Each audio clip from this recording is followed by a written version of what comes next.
بسم اللہ الرحمن الرحیم۔ غلامی سے صحابی تک کا سفر۔ آئیے جانتے ہیں آج ہم حضرت بلال رضی اللہ عنہ کے ایمان افروز سفر۔ مکہ کی سرزمین پر ایک سیاہ غلام، مگر اس کی روح سفید تھی، جو نور سے منور تھا۔ وہ حبشہ کی مٹی سے تھا، مگر اس کی قسمت میں عرب کی تاریخ پر نہ لکھا تھا۔ وہ ایک غلام کی حیثیت سے پیدا ہوا، مگر اس کی عصمت جنت میں نبی پاک صلی اللہ علیہ وسلم کے ساتھیوں میں شامل ہوا۔ حضرت بلال رضی اللہ عنہ امیہ بن خلف کے غلام تھے، ایک سخت کیل اور ظالم سردار۔ اس دور میں غلاموں کو کسی قابل ذکر حیثیت کا حامل نہیں سمجھا جاتا تھا، ان کے ساتھ جانوروں سے بھی بدتر سلوک کیا جاتا۔ مگر بلال کے اندر کچھ خاص تھا، کچھ ایسا جو اس دنیا کی قید سے آزاد تھا۔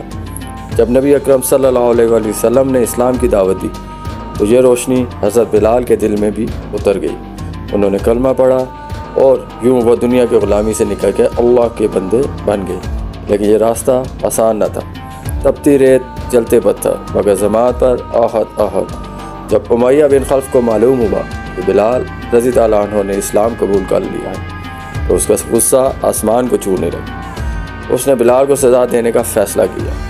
کبھی انہیں مکہ کی تپتی ریت پر گھسیٹا جاتا، کبھی ان کے سینے پر دہکتے پتھر رکھ دیے جاتے، لوہے کی زنجیروں میں جکڑ کر انہیں چلتے ہوئے سنگریزوں پر لٹایا جاتا، مگر ان کے لبوں سے نکلنے والا ہر لفظ صدیوں تک گونجنے کے لیے تھا، احد احد، اللہ ایک ہے، اللہ ایک ہے۔ امیہ بن خلف غصے سے پاگل ہو جاتا، لیکن بلال خاموش نہ ہوتے۔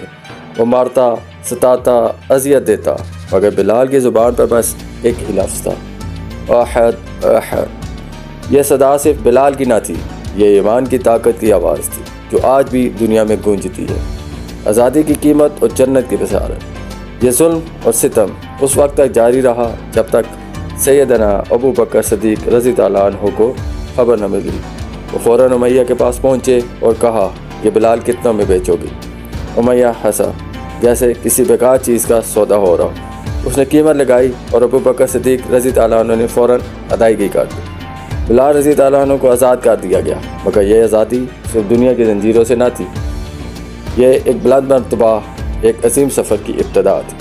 جب نبی کریم صلی اللہ علیہ وآلہ وسلم کو بلال رضی اللہ عنہ کی ثابت قدمی کا علم ہوا تو انہوں نے فرمایا، بلال تم نے زمین پر آہد آہد کہا، اور آج میں دیکھ رہا ہوں کہ جنت کے دروازے تمہارے انتظار میں کھولے جا رہے ہیں۔ ہجرت کے بعد مدینہ میں جب مسجد نبوی صلی اللہ علیہ وآلہ وسلم کی تعمیر ہوئی تو ایک مسئلہ درپیش تھا، نماز کے لیے لوگوں کو کیسے بلایا جائے۔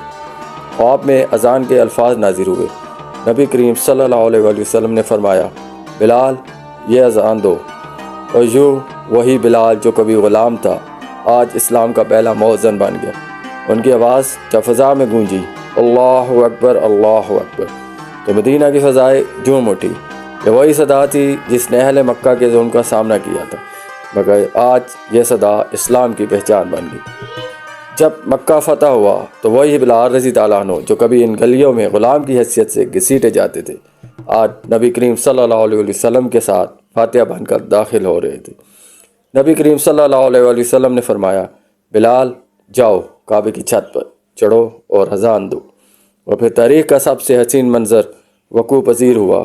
وہی بلال جنہیں کبھی مکہ میں ستایا جاتا تھا، آج کعبہ کی سب سے بلند جگہ پر کھڑے ہو کر اذان دے رہے تھے۔ ایک دن نبی کریم صلی اللہ علیہ وسلم نے بلال رضی اللہ عنہ سے پوچھا، بلال